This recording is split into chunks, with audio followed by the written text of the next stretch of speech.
Welcome everyone. So here we are 6 weeks later on July 14th, Majority Leader Chuck Schumer, Senate Finance Committee Chair Ron Wyden, and Senator Cory Booker released a discussion draft on the Cannabis Administration and Opportunity Act.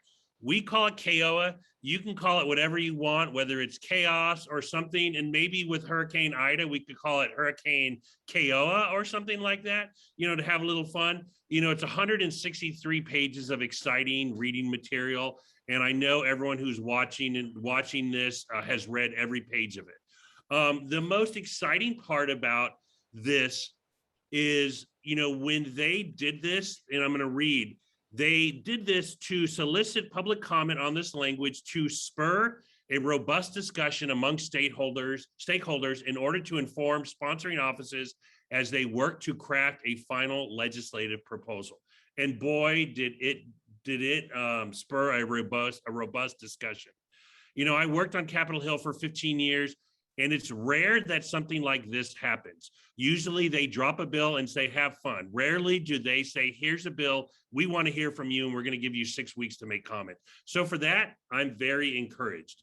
I want to remind people that this is a discussion draft, a discussion starter, not a final bill. NCIA is not endorsing this. We're not opposing this. We are analyzing it and relaying our thoughts and concerns. And we hope the Senate officers are being sincere in their thoughts and having a lively discussion on this.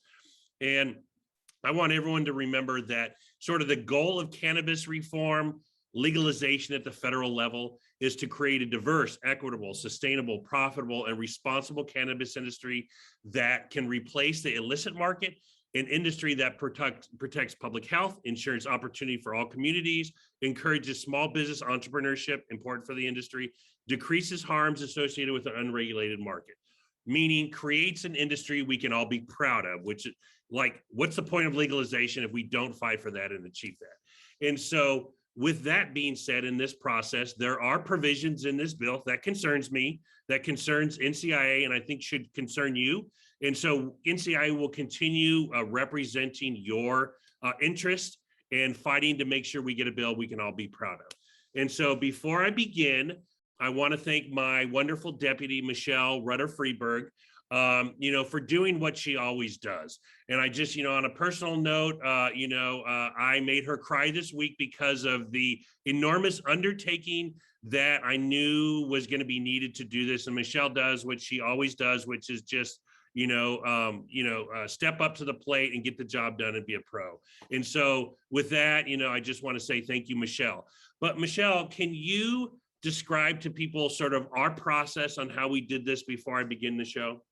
Yeah, absolutely. And apologies if it seems a little dark. I had to go turn a light on. We're about to get the remnants of that hurricane you mentioned. So sorry about that. And thank you for the kind words, Mike. I very much appreciate it. But like you mentioned, we solicited a lot of feedback in order to comprehensively look at the questions that the sponsoring offices posed. And so in order to do that, we solicited input from pretty much all corners of our organization. So we looked to feedback from our board members, right? Like Khurshid, our policy council co-chairs, Michael Cooper and Khurshid. We solicited feedback from our social equity scholarship program members. We solicited feedback from every single level of our membership, actually, which is something that was really important to me personally. And I think to most of us here, to make sure, again, that we were getting a pretty holistic, or the most holistic feedback that we could possible. And then of course, we really looked as well to our committees, I think we looked at 14 different committees or something like that to get the most specialized input. And I have to say, everyone did a wonderful job. It was really, really incredible for myself to read them and go through those responses. And so again, that was sort of the way that we went about this. We had like all these different forms and things. But again, the goal of this was to really solicit all of the feedback that we could from the broadest array of stakeholders. And thank you for that. And, after 6 long weeks, I would say something like, what a long, strange trip it's been, but I don't even like the Grateful Dead. And so I won't. And so maybe a better term, like at the end, you and I and others, it would sort of be communication breakdown, Led Zeppelin, of how crazy this has gotten. But one, thank you for that. And thank you for just being wonderful for everything you do. And I want everyone to know, because this was so important, I wanted to bring the big guns in for this webinar. We brought in NCIA CEO Aaron Smith and NCIA's board chair Khurshid Khoja. And welcome both of you. And first, I would love to hear your thoughts, and I would love to hear your praises for Michelle and I and how wonderful this is. But Aaron, please, you've been doing this for so many years. This is sort of what you wanted to achieve, but we'd just love to hear your thoughts on sort of this process and how it played out. Thanks for having me here. And first, Mike, I'll say as the cannabis industry's lobbyist, that was a pretty risky thing to say, that you don't like the Grateful Dead, but a good recovery there with Led Zeppelin, since we all know that's the objectively the best rock and roll band of all time. So yeah, guys, when we started NCIA, it's been just over 11 years ago. One of the big reasons that we did that was that we saw, prior to this, to 11 years ago, every single thing happening in marijuana reform was at the local or state level. There was nothing happening at the federal level. About a year before we launched officially the organization, one of the impetus of that was that there was the first real bill in Congress that would legalize marijuana coast to coast. And it was introduced, I think, in 2009, which, a year before we launched. And it was, this was historic. And we, decided, okay, well, there's going to be more action now at the federal level. And of course, an industry was emerging. And I think, that bill was a bipartisan bill sponsored by Ron Paul and Dennis Kucinich. So those who've been following politics know what that means. Not a mainstream bill of its time. I think maybe at the time we had, I don't know, maybe 10, 12 co-sponsors. And I've even had kind of a joke over the years, as every time something happens in Congress and I'm writing a fundraising email or giving a speech to our members or whatever, how many things am I going to say are an historic breakthrough, a historic landmark for cannabis reform? I've said that about every damn thing for the last 16 years since I've been doing this. And every time it's true every single time. But this CAOA is really different because this is for the first time that we've really seen, as Mike, you said, this is a 163-page bill. Most of the legislation that we've been supporting has been 1, 2, 3, 4 pages. Just, we should legalize cannabis. And they've been getting more and more, well thought out and developed over the years as support has grown. And now we actually have seen support on the House. We've seen some legislation actually pass. But also what's significant is this is coming from the Senate leadership. So this is coming from, with the backing of the majority leader in the Senate right now, which is, probably the second most powerful elected official in Washington. And I think that, this is the most well thought out piece of legislation that we've ever seen. And now, while that being said, there, as has been mentioned, there are concerns with it for sure. But this is just the beginning. And this is an opportunity really where I'm seeing, I think, particularly the Democratic leadership carving out what their position on this is going to be moving forward. What comes out the other end is going to be something very different than what we're seeing in terms of what actually gets signed into law. At some point it will. But we are here at the ground floor, making sure that this legislation looks as best as it possibly can for our members and for the industry. And now the praise comes in to Michelle and to Mike for, Michelle, you mentioned the process here. NCIA has always been an umbrella organization that represents the whole cannabis industry. We have members in almost every state. We have small mom and pops to large multi-state operators, ancillary businesses, professional services, growers, everything under the sun. And it's quite a Herculean task to really bring in consensus from all these groups, or this is a very dynamic industry, as one might imagine. So the comments that you've seen published today really represent a synthesis of that input from all the different stakeholders. And I really commend everyone on this call, our staff, and especially our board chair, Khurshid, for putting in a ton of hours and thoughtful time into this, as well as Policy Council co-chair Michael Cooper. These guys are volunteers and have really been significant leaders in this effort. We'd not be to where we are today without them. And with that said, there's people on this call that are a lot smarter than me, so I'm going to shut up and let you guys take it away. Hey, I appreciate it. I appreciate everything you've done, and you've seen it all for many years. And it's you basically, shown how this has become mainstream. And I appreciate that. Khurshid, we've been singing your praises. I would love to hear your thoughts on this from the board perspective, and just your observations on this process, and what's going on in DC. Sure. Well, first off, I just want to reiterate the praise that Aaron had for you and Michelle, and that's certainly something that myself as board chair and our board feels strongly. We always have the warm and fuzzies for our GR team. I think we have the best GR team in cannabis, hands down. So this effort is just one example of the fine work that you guys do day in and day out, and have done year after year after year. And so thank you so much for putting forth that effort. With respect to the bill itself, things that such Aaron was talking about how it's kind of like, how do we say landmark? And this is a landmark. This is a landmark because it really, it's the first bill that not only, deschedules cannabis and tetrahydrocannabinol, but also actually lays out a regulatory structure, implement the final product, final bill when we get to that. But this evidence is kind of the most thought that's been put into, how should cannabis actually be regulated at the federal level? It's one thing to say, hey, we're going to legalize it, deschedule it. Great. How do you actually build a interstate market for legal cannabis? How do you get the states to coordinate with the feds? How do you get the states to coordinate amongst themselves to the extent that's necessary? And so, the what's really gratifying, beyond the point that they've actually, put some thought into the regulatory structure, is that I see a lot of our proposals. I see a lot of NCIA's proposals, our white papers, reflected in that initial discussion of what the regulatory structure should look like, and that's extremely gratifying as an advocate. A lot of us on this call were involved with that, with the initial regulatory white paper that the Policy Council did. Myself, Michael Cooper, Aaron, our GR team, and so to see that now reflected in the four corners of the CAOA is awesome, right? It shows that we haven't been screaming into the wind. We've actually we've made an impact, and so that's apparent here.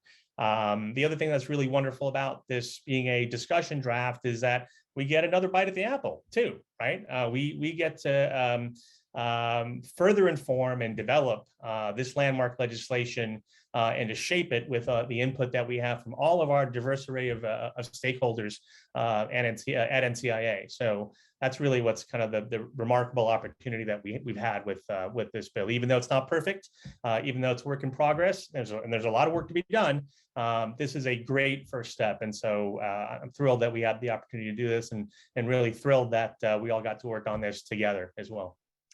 Yeah, Khurshid, thank you so much for that response. And like we have keep saying, and we'll continue to say, for all of your hard work. I think that you're completely right. And I think it's more than just another bite at the apple, right? Like, we're going to get to hopefully take a bite at this apple. We're certainly going to for a while now while we wait for that, because I know that we're certainly going to be meeting with the offices, going over what we've said. And that just starts another discussion, right? And so on and so forth. So completely agree with the sentiment there. Michael Cooper, another one I said in the chat that you and Khurshid are the real MVPs. I 100% stand by that.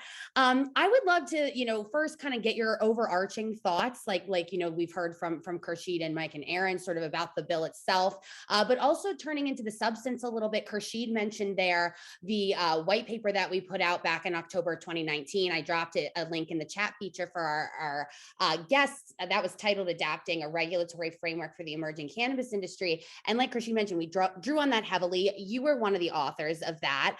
After you give us those broad thoughts, I would love for you to maybe touch on as well, getting into the substance of this, sort of what Khurshid mentioned about agency interplay here. And like I said, I think that we put in a lot of comments that were consistent with our white paper. Would love to hear your thoughts on that.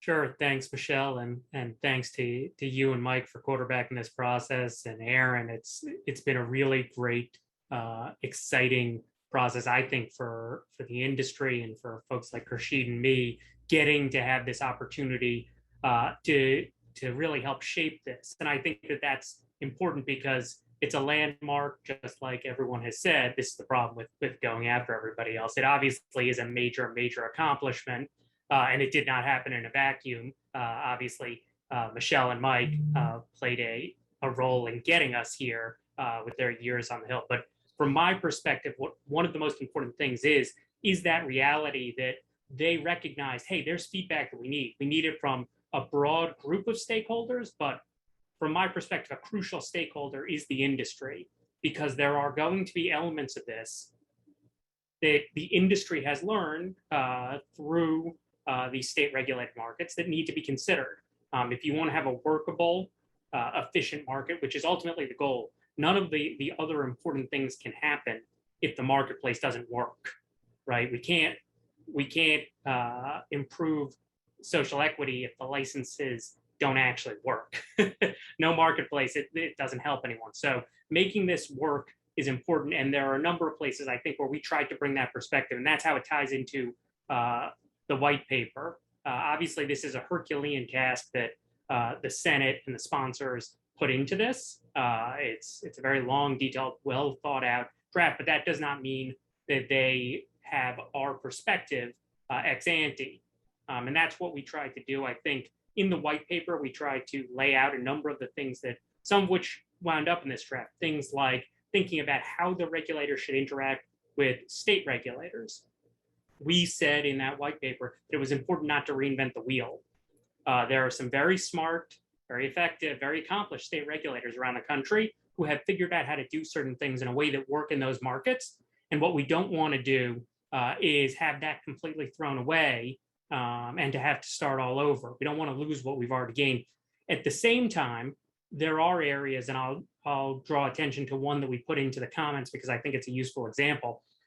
The idea of packaging and labeling. We suggested that it was important that the sponsors coordinate and speak with state regulators in existing markets, but for certain things, like, for example, the universal symbol that appears on packaging, depending on what market the folks in this webinar are in, you may well have a universal symbol that is required by law to go on cannabis packaging. Thank you, Michelle, for the air quotes, but it may not be the same universal symbol market to market. Finding a universal symbol that everyone can use so that there don't need to be multiple universal symbols, that's going to be important to promoting interstate commerce, to promoting a normal market for these products across markets. Efficiencies, not needing to buy a ton of packaging, one for each market. That's not a way that this is going to be effective and push out the illicit market. We want a regulated, tax-tested market for these products, and getting federal leadership in coordination, not reinventing the wheel, but in coordination with the accomplished state regulators around the country. That's what our goal is, and it's something we talked about at length in that white paper. And Cooper, thank you. And you said reinventing the wheel. And the one thing I have been saying for years, we're not starting this tomorrow. You know, Colorado is what, 8 years into Colorado. We've had Washington State soon. These are years to look at the data and to actually have some lessons learned. What works, what doesn't work, why reinvent the wheel at the federal level when we've shown for years something doesn't work. And I'm a California native. You know, I looked at California. We were the leaders in cannabis. You always look at them as the leaders of cannabis. And everyone, you know, pardon my French, everyone says they grow the best shit. But we know California grows the best shit. I'm just saying that California is not going as well as I think a lot of people had expected, because they, I think, created some regulatory regimes, some taxing regimes that didn't allow small business entrepreneurship to want to participate. What is the goal of legalization if we have the illicit market is still 50% of the market? And so making sure we do that. And I wanted to talk about the tax provision. And Bo Whitney of Whitney Economics is NCIA's chief economist. And we asked him to sort of study these tax rates, some of the numbers, and it's available. We have it linked on our website. It's up there for everyone to see some of his conclusions. But a couple points I wanted to bring out, and I mentioned this, you know, I sort of mentioned where the end goal is to actually be beneficial and to be better off with the legal market instead of having an illicit market. If the tax rates are too high, why would anyone want to be part of it?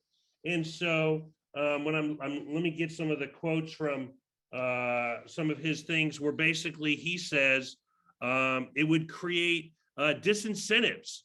It would be more expensive than what we have now with 280E.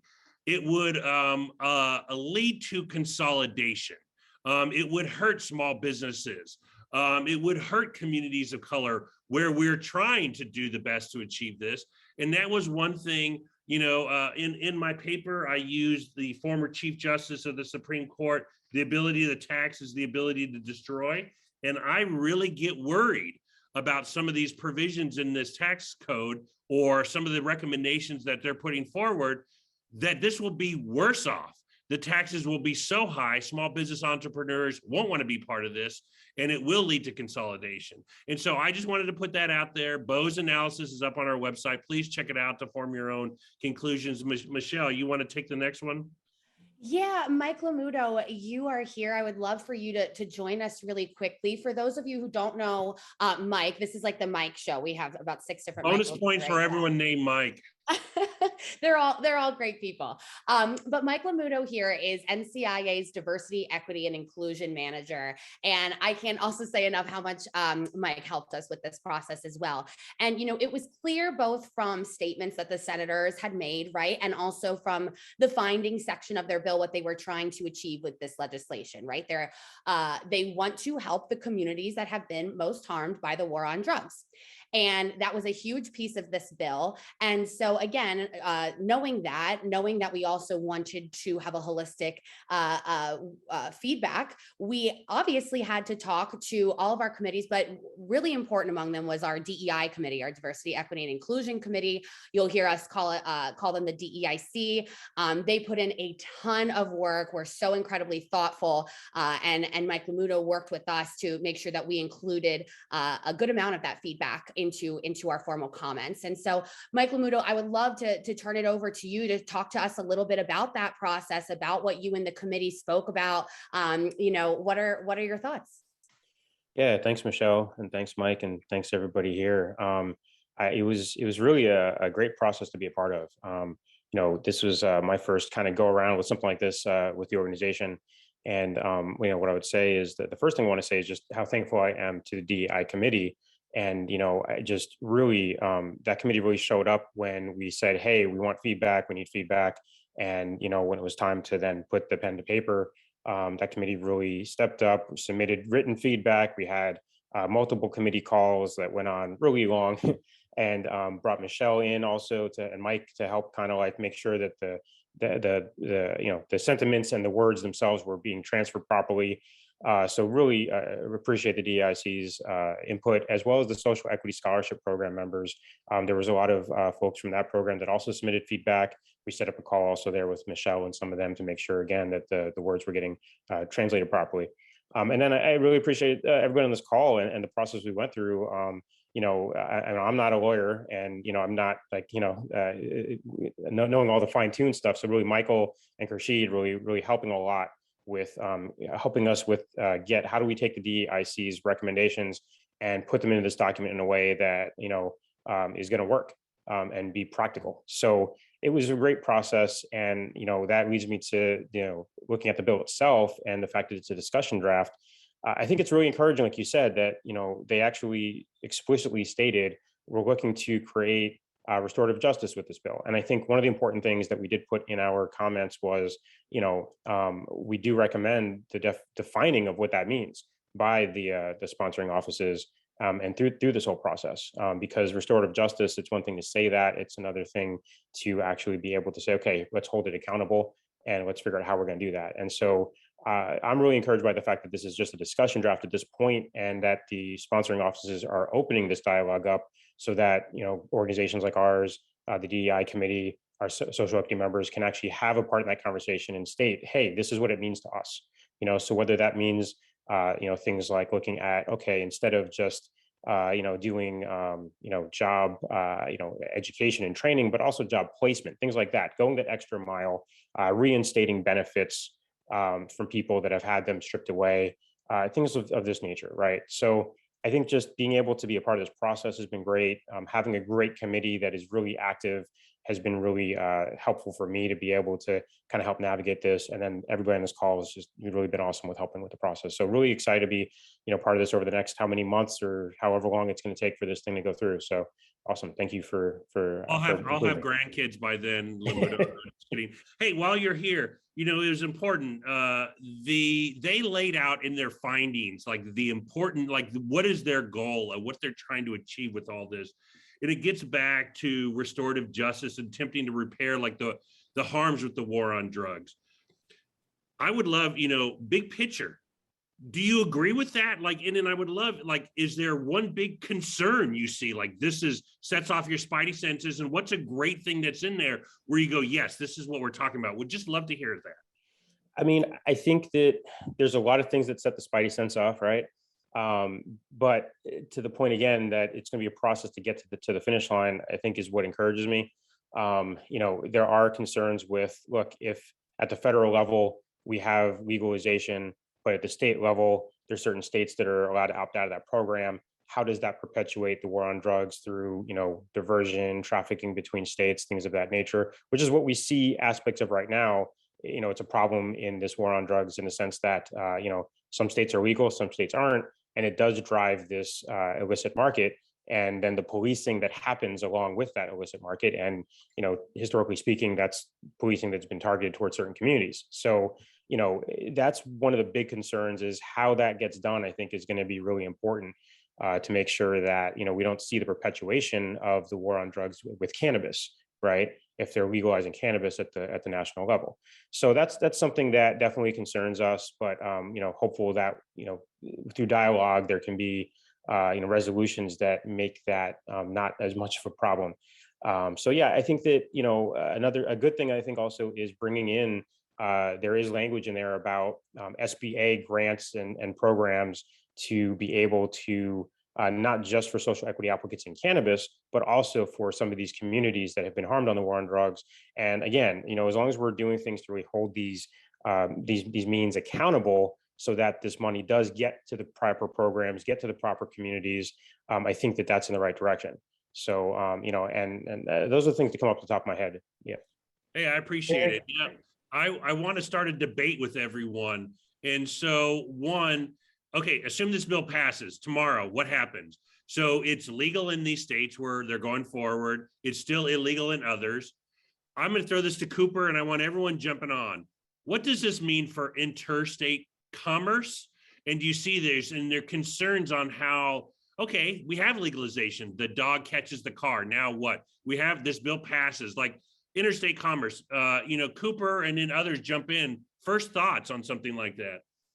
So I think the answer is day one, there isn't interstate commerce. There's not interstate commerce until the machinery is created to regulate that. And that's one of the things, and I realize it sounds like I'm answering a question, but of course, Mike knows this.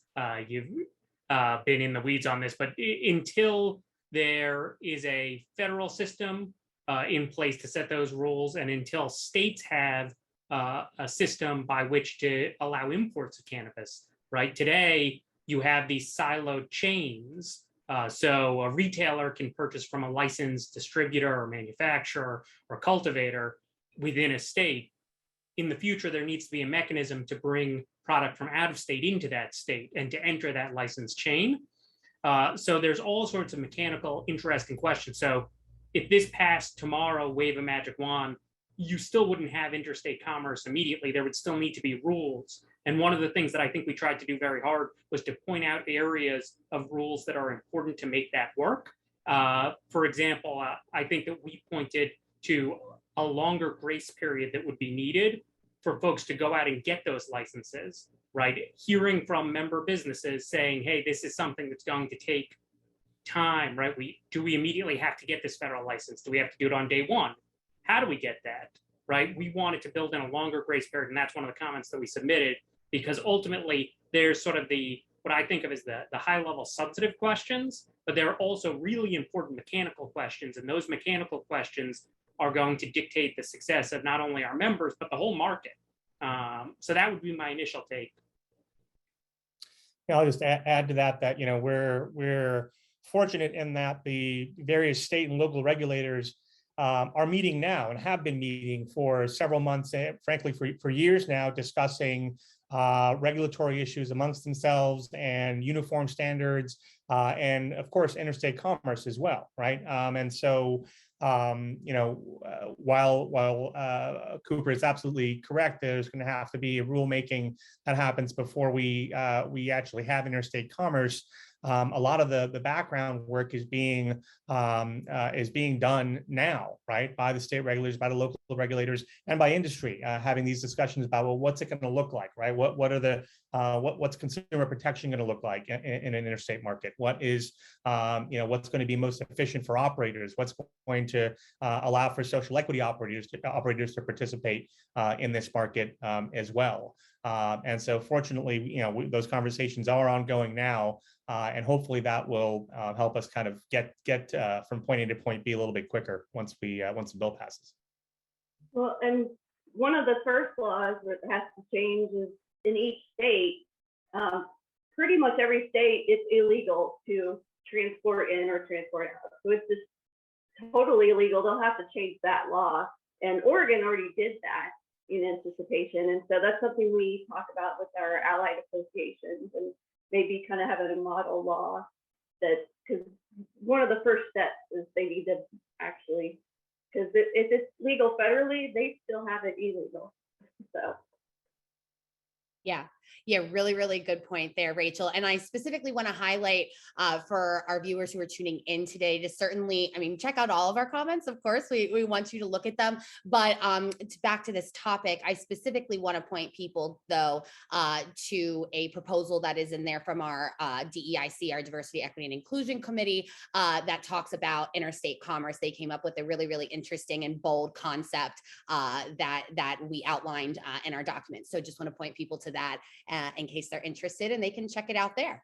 The next question I want to pose to you, I'm not going to ask it to any one of you. I would certainly love to hear feedback from all of you on this and your thoughts. But you know, it struck me while we were going through this process that you know, we're compared to alcohol and tobacco a lot, and we see that in the bill. But frankly, you know, we even say it in our comments, right? Treat us like alcohol, or you know, this has been done with alcohol or tobacco, right? I'm kind of realizing like, oh no, are we participating in this? But I'm curious to hear your thoughts on that, right? Like, what are there pros to being treated, or you know, what is that right that we're being treated like alcohol and tobacco? Are there specific areas where maybe it's good for a certain segment or sector but not others? Would just love to hear your guys' thoughts on that as a concept broadly, because again, I think we see that a lot in the bill.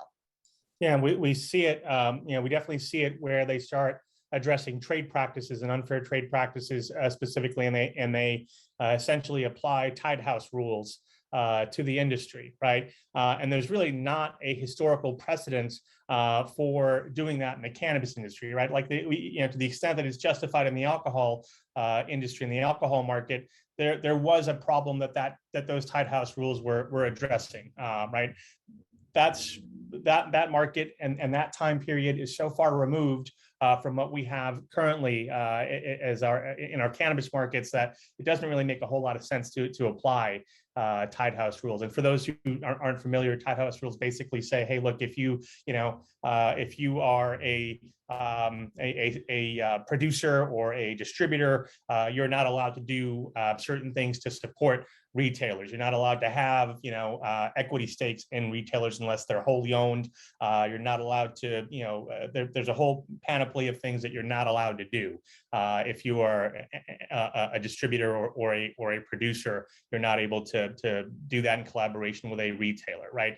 And when you look at that, not only does it really not make sense for our market, but it also starts to interfere with some of the things that state and local governments have done to promote social equity, right? There are social equity programs that have incubator programs that are part of them, so that more established players can actually help, can actually, you know, take a minority stake in a social equity business, or can provide other forms of support to that business to help that business capture market share and to help that business, you know, sustain its growth.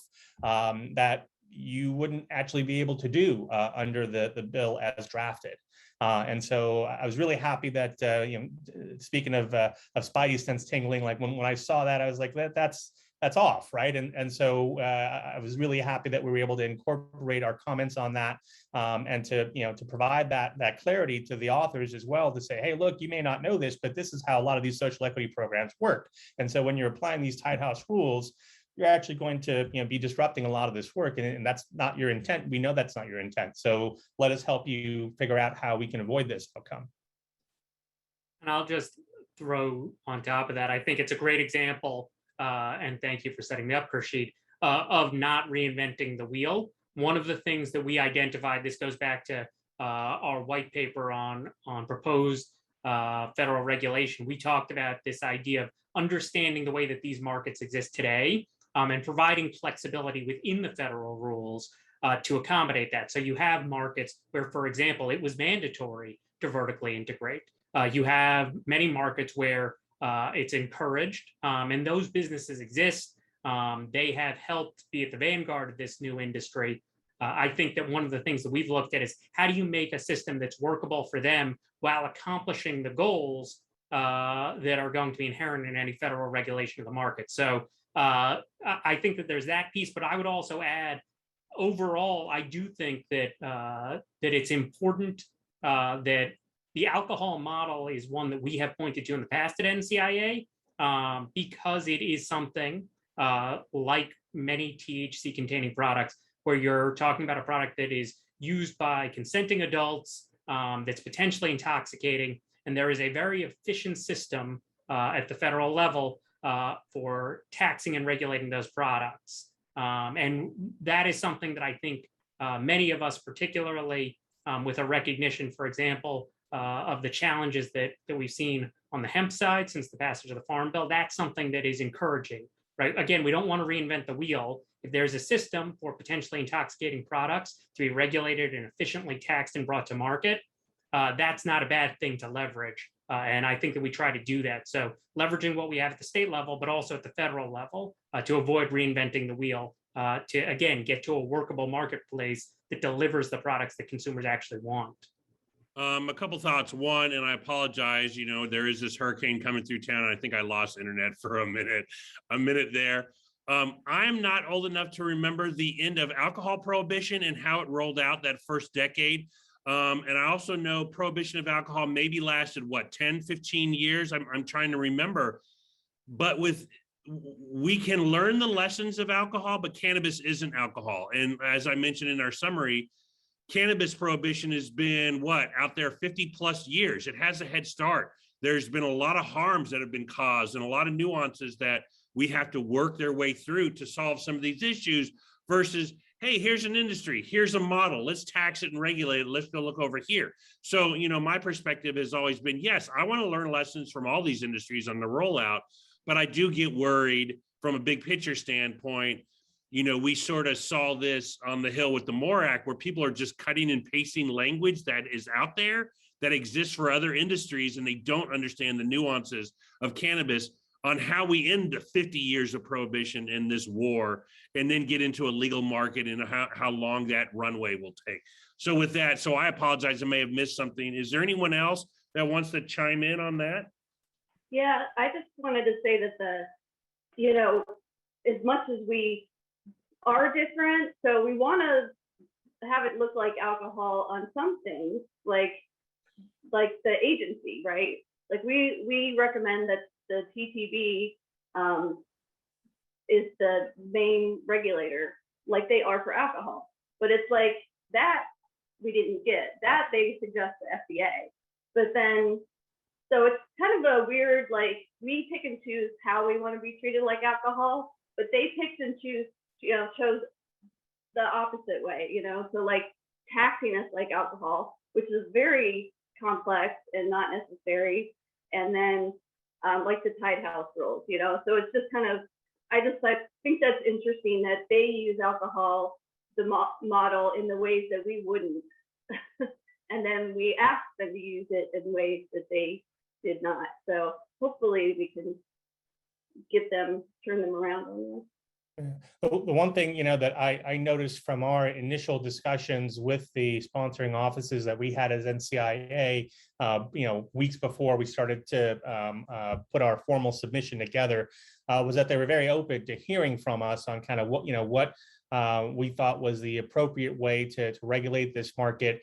And it was also clear that, they knew that they didn't have the answers for everything. They knew that they didn't know everything, and that they were looking to us for additional education on things, like the appropriate, regulating agency, on things like, one of the novel things that was in the bill was, how do we deal with synthetic THC, right? THC as a whole is going to be descheduled. That includes synthetic THC. And so what does that mean? For all the producers that, are very nervous about seeing synthetic THC introduced in the supply chain, how are we going to deal with that, right? And so having the opportunity to be able to provide that kind of input, and to have the offices welcome that input and to admit that we don't know everything, and that's why we need you guys to provide robust input. I thought that was really encouraging.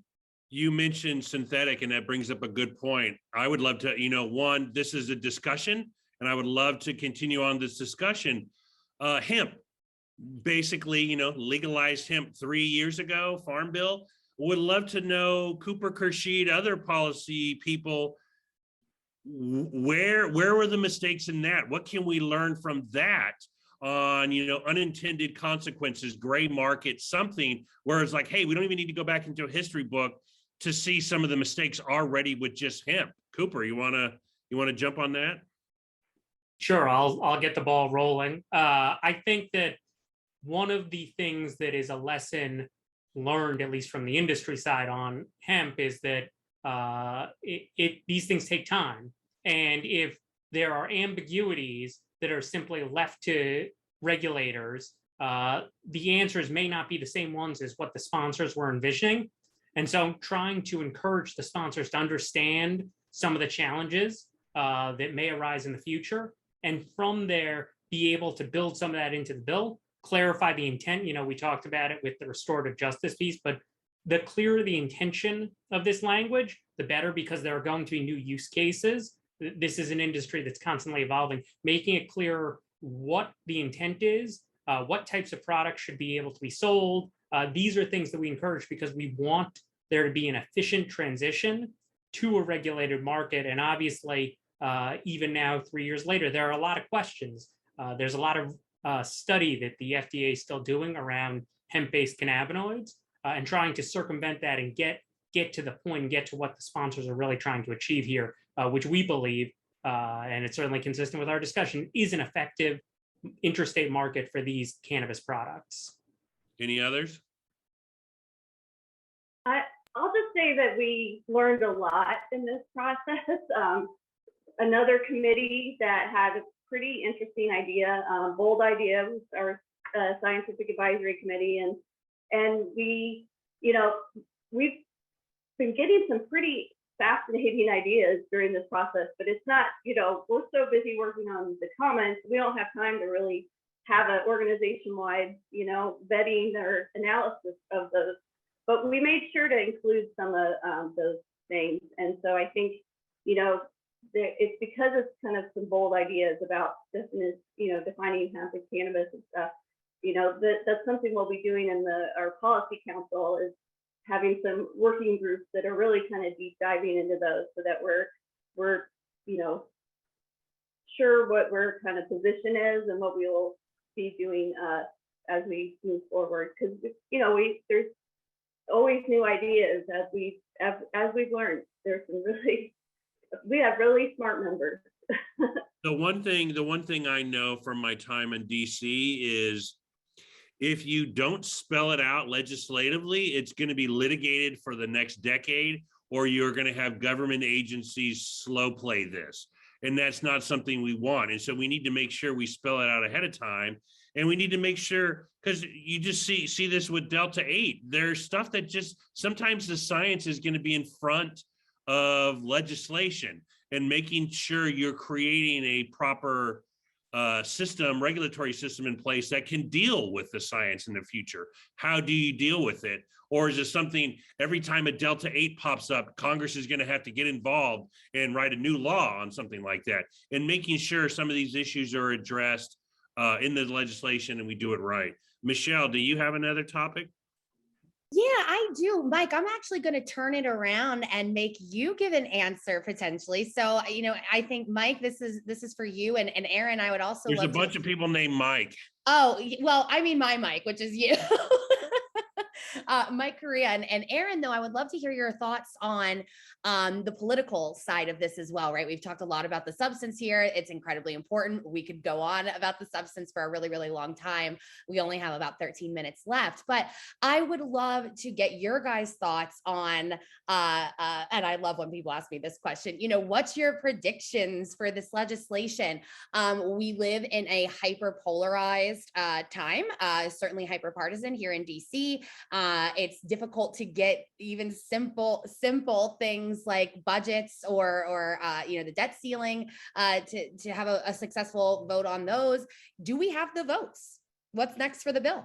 So one, I'm going to do this for the first time ever. I'm going to make a guarantee with 100% accuracy. I guarantee this will happen.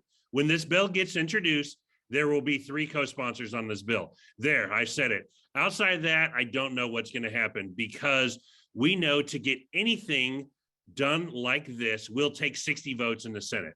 Okay, here's 3. Where are the other 57? And I hate to say this, every time Chuck Schumer says something on cannabis, the next day, some news story is some Democrat is backing away or the White House is backing away. And so I worry, yes, the House Democrats are there. House members are there. Is the Senate there?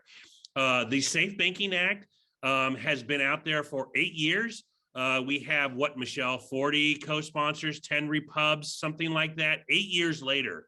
And something like that is still getting close to getting maybe done.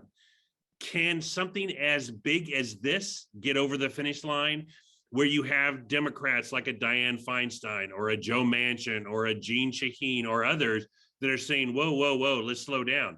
Now you're talking a dozen Republicans, 15 Republicans. Start doing the math. So whenever everyone asking me politically what they see, I just say do the math. And I try to tell them what we've seen before with SAFE. And with that, I'm going to plug SAFE. That wonderful governor of Colorado, Jared Polis, one of our best members when he was a House member, wrote a letter talking about the need for this. And he also talked that Congress should be pushing bills like Safe Banking Act, get that over the finish line. In the interim, and how something like incremental reform, NCIA supports all this comprehensive reform. We are going to be pushing for comprehensive reform, but we're realistic that incremental reform can help the industry starting tomorrow, and safe banking would be a big part of that. So that, to me, you heard that guarantee. There's going to be 3 co-sponsors on that, so mark that. Otherwise, a lot of uncertainty. Aaron, would love to hear your thoughts. Yeah, I think, I think we all know we don't have the votes in the Senate for this right now. But this is a long process. And, when you look at, I agree that, the incremental reform is probably going to come first. I think that's probably no guarantee, but I would suspect SAFE to be something that contrary to what's been said, kind of in, political circles about pushing, broad reform ahead of incremental reform. I think ultimately that's what we're going to see in the next few years. But I also think that, while this is a long game, this is almost an inevitability in the sense that, Congress does move very slowly, and you can look at things. There are other examples of, you can look at healthcare reform, for example, the ACA, that's not 100% analogous to cannabis, but that's something where, people, Nixon started talking about the need to reform our healthcare system. It took decades and decades. Eventually, a bill passed that nobody liked, but it actually did improve the lives of Americans. Or, not to get political, but I think that's they've been unable to repeal it. And so, I think that we're going to see, we saw tax reform, for example. That was something that had been talked about on the Republican side for, a decade. And, that actually got through the early part of the last administration. So, these things do happen. And I think that, like I said, at the top of this call or this presentation, the likelihood that it's going to look anything like the bill that we're looking at right now is nil. But I think we will get a bipartisan bill through, or we could see just in the next 6 years, or a sliver of time that is, the bipartisanship isn't as necessary, depending on how elections go over the next few cycles. But this is the good news is that we have also the states to look to. We aren't seeing DEA raids on states. We're not seeing federal government cracking down, and no matter who the next president is, I don't think we will. So it gives time for really states to develop the best models, which, as we've talked about, the feds should be looking toward as they move forward. So you bring up a really good point, and that is, if the federal government is not interfering and enforcing, these states are going forward and they're doing great work. And, that's really important, because there are millions and billions of dollars that be invested at these state levels. I do want to, I'm looking at the chat, and there was one question about what committees that they think this bill would be referred to and our priorities. So a couple on that. I'm going to go to the MORE Act. When the MORE Act was introduced, it went to 9 committees of jurisdiction, correct, Michelle? Because it touched on so many things. This is comprehensive reform that talks about healthcare and law enforcement and, taxes and other things. So I could expect almost most, if not all, committees in the Senate would be touching this on some level because it is so broad. NCIA, our priorities would be on the tax side, the finance side, to make sure whatever happens, the industry is going to get a good result on something like that. But there would be lots of committees of jurisdiction. So Michelle, I just wanted to throw that out. Yeah. Thanks, Mike. And I too have been checking out our chat box. Thank you, Frederica, for your question. I see it here. And also thank you for your feedback that helped me craft one section of our comments. Frederica wants to know, and Mike, I'm looking at like Mike Lamuto and Mike Correa, but certainly would welcome the thoughts of everybody else on the call as well. Frederica asks, what are the thoughts on incremental reform impacting leverage for comprehensive reform, and also the potential consequences for BIPOC small businesses? And of course, this is something that we hear about a lot in DC. So Mike, any thoughts? Yeah, so I think with incremental reform, in this case, we're talking about the Safe Banking Act specifically, right? Yes. I think that, from what I understand, what I've heard is that a lot of members and social equity folks would welcome safe banking because it would give us access to being able to get, bank loans and be able to get bridge loans and things like that. Also, banking fees are really high in the industry, and that can be a much bigger impact on a small business or a social equity business than some of the bigger operators. They're able to kind of fold that into their operating expenses. So that's what I've heard thus far, and I think that it would allow, incremental change would allow folks to kind of start getting a little bit more of a leg up. But at the same time, I'm definitely down to hear other varying perspectives. And I always am encouraging folks to say, hey, let me know what you think about this kind of stuff, because if there's ways we haven't thought about it, we definitely want to be incorporating that into how we're moving forward with this incremental push. So that's what I would say about that. No, one, I appreciate that. And I want to preface this by saying, I'm not a banker and I'm not a cannabis industry operator.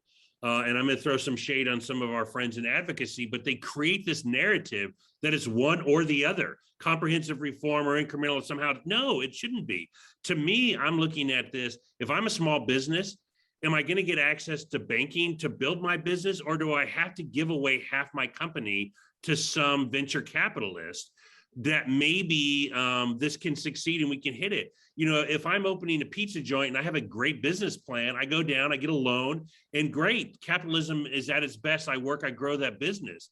But now, if the barrier to entry is so high and we know the biggest operators already have banking, to me, I hate this narrative if it's one versus the other. I think that from a small business standpoint, let's get this off the table. So then when comprehensive reform comes a year from now, 3 years from now, 5 years from now, these small businesses have been able to start growing and thriving. That's me on my soapbox. I just wanted to throw that out. No, I agree. It's such a false dichotomy, and getting back to the leverage piece of things, I think that there's a couple things we could say, right? So in my opinion, I certainly believe that if we could pass safe banking and allow and start having the traditional, the same access to financial services as any other industry, I sincerely believe that that will open the floodgates for comprehensive reform. I don't think it's the only way to get to comprehensive reform, but I certainly believe that it could potentially speed things up and make that conversation easier. I think the flip side of that as well is, like Mike said, is just doing the math. We certainly, again, want comprehensive reform, period, full stop, and there's no doubt about that.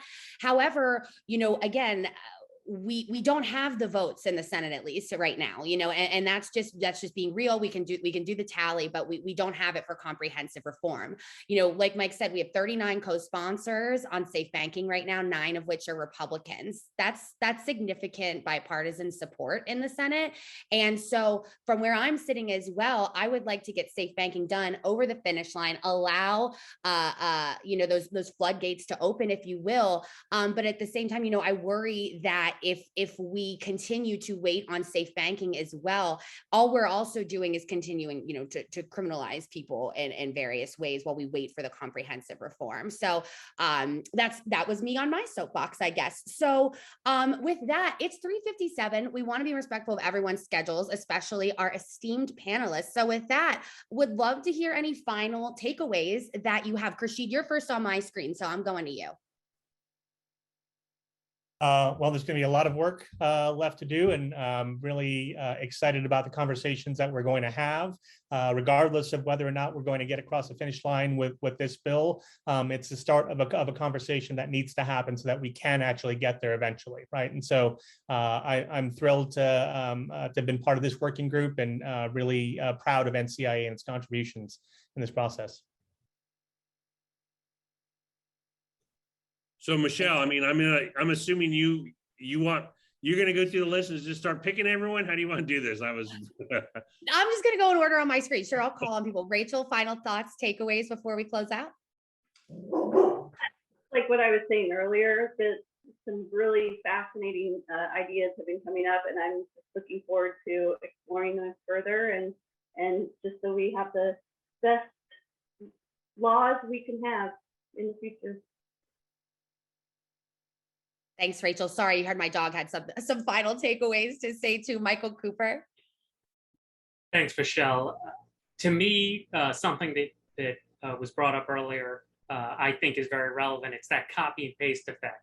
And to Khurshid's point, I'm very excited for the conversations we've already had, and the conversations that we as an organization are going to continue to have with folks on the Hill to help get this right, because it's not necessarily that this bill will be passed tomorrow, but these are concepts and sections that I imagine will appear in some form in future discussions. So getting this right and helping educate about concerns that the industry might have, concerns that we hear from state regulators, other stakeholders, to me that's crucially important, because we all want an effective form of reform, and that's how we're going to get it. So I'm very proud of the work that the whole team did on this.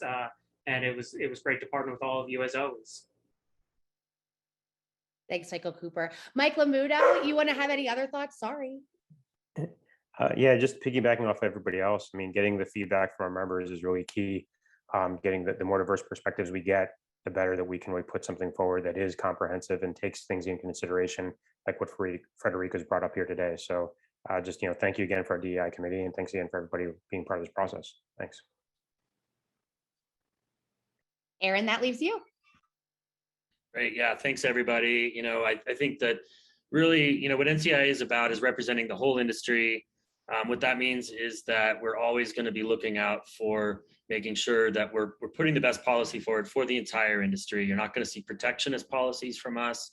You're not going to see us representing any niche in the industry. And it's difficult, but that's what we founded the organization upon. And you're seeing that translated in this feedback. And I think just that also, again, as has been said, this is just the beginning. So We will continue to take feedback from our members, from our committees, and encourage all of you out there who are members of NCIA to be in touch with us, participate in our committees, other means to engage with this really democratic and open organization. We even have our board of directors application process is open this month for those looking to serve as leaders of the organization. And if you're not a member of NCIA, here comes the shameless plug. We don't, we only do this because of our members. So if you want to see this kind of work in DC and want to make sure that you and your business have a seat at the table, please contact us at thecannabisindustry.org to become a member and engage. This change has not happened by itself. It's happened because of hundreds and hundreds of people that have invested time and money, and we're gonna get this over the finish line thanks to all of you.